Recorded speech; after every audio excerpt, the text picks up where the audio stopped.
Tak perlu menggelar preskon dan bicara menggelegar seperti seterunya, pengacara Hotman Paris Hutapea sangat santai menyikapi perseteruannya dengan Iklimah Kim dan Razman Nasution. Tak perlu pula melayangkan somasi dan menebar ancaman bakal lapor polisi seperti yang dilakukan duet Iklimah Razman. Hotman menempuh jalur hukum tanpa gembar-gembor. Diam-diam pengacara flamboyan itu sudah melaporkan Iklimah dan Razman ke Polda Metro Jaya atas dugaan pencemaran nama baik. Isu dan penggiringan opini negatif yang menyebut dirinya melakukan pelecehan seksual terhadap Kim adalah kebohongan besar yang direkayasa oleh Kim dan Razman. Saya sudah melaporkan pengacaranya maupun si Kimnya. Kenapa saya laporkan? Itu total bohong. Saya yang sudah sangat sukses begini, dikelilingi wanita cantik, nggak mungkin lah melakukan pelecehan seksual sama wanita di mobil, katanya. Kenapa? Pertama kali cewek itu waktu di awal bulan April ngakunya hanya pelecehan dalam bentuk diminta berpakaian seksi untuk syuting. Itu aja tuduhannya pertama kali. Tapi kemudian tuduhan tersebut mentah karena ternyata Instagram dia penuh dengan pakaian seksi. Akhirnya, tapi setelah masuk pengacara itu, kok bisa di-create lagi pelecehan dalam mobil sama kelainan seksual?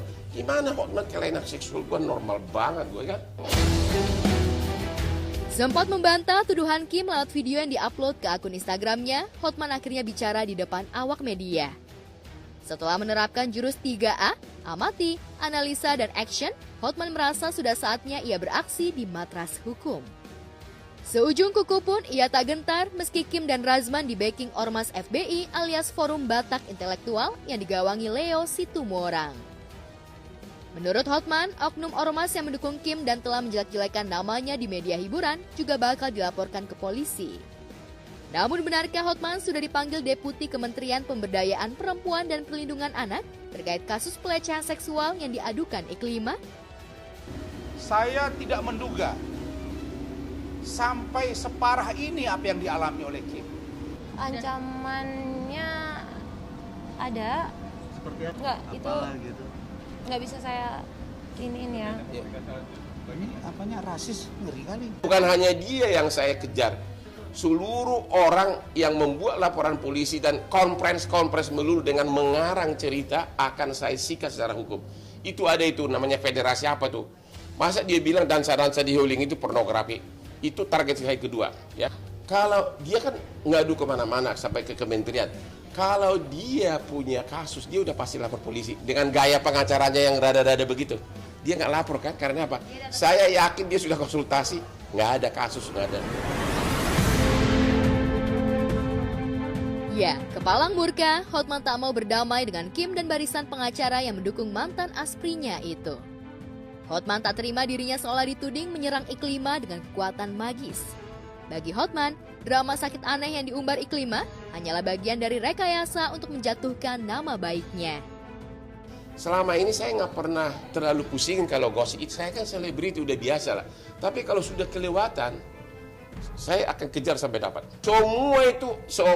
Semua yang menjelek-jelekan saya yang sudah ke ranah pidana akan saya lapor satu-satu. Yang target pertama adalah Kim sama si Razman. Meski jarang muncul di depan awak media untuk mengumbar statement, Hotman mengamati strategi Iklimah dan Razman dengan seksama. Ia memegang kartu truf berupa bukti digital yang memperlihatkan bahwa Iklimah masih bisa dugem pasca mengaku mengalami serangan senjata magis. Tiba-tiba dia ngaku berdarah-darah, katanya ada keluar binatang, ya kan? Yang disantet. Ya, makanya disantet katanya. Tapi beberapa hari lagi sudah clubbing di bar dengan sisa di mulut dan sebagainya. Bukti digital lain yang dipegang Hotman adalah video dugemnya bersama Iklimah yang terjadi pada akhir Februari dan akhir awal Maret 2022.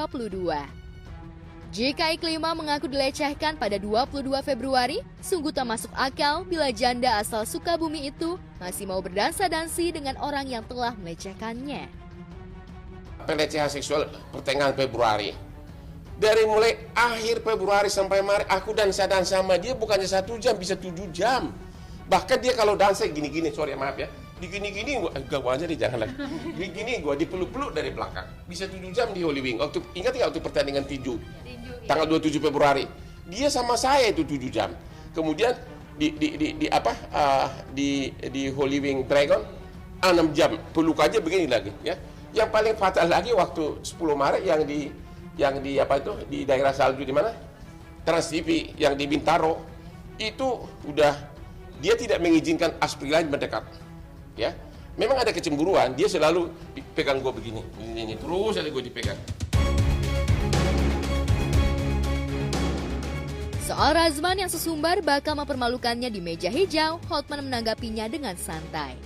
Menurut Sultan Kelapa Gading itu, Razman dan dirinya beda level. Ia ogah membuang energi untuk membicarakan pengacara berkepala plontos itu. Saya nggak keles sama dia, I don't even know him. Dia itu jauh, karirnya jauh. Cuma dia kan curiga terus dikiranya dia kan diputus surat kuasanya sama Dr. Richard Lee. Itu dia dendam terus. Dan itu saya itu sudah terlalu lama pengacara internasional. Saya nggak pernah hadapi namanya Razman itu, enggak ada, beda kelas sama gue lah. Juni mendatang, Hotman yakin Razman dan Iklima bakal dipanggil sebagai saksi terlapor terkait kasus dugaan pencemaran nama baik yang dilaporkannya ke polisi. Hotman berjanji saat Iklima dan Razman dipanggil polisi, dirinya bakal bicara belak-belakan kepada awak media. Ada deh, saya detailnya. Tunggu pada saat dia dipanggil baru saya nongol. Pokoknya saya nggak bisa ngomong, itu kan tugas polisi. Udah lama nggak nyanyi nih. Jujurlah padaku, jika kau tak lagi cinta, tinggalkanlah aku, jika tak lagi bersama. Oke? Jangan paksa hatiku. Nanti ada lagi upaya hukum kedua, tenang aja. Mana mungkin berlian mensantet sih. Udah.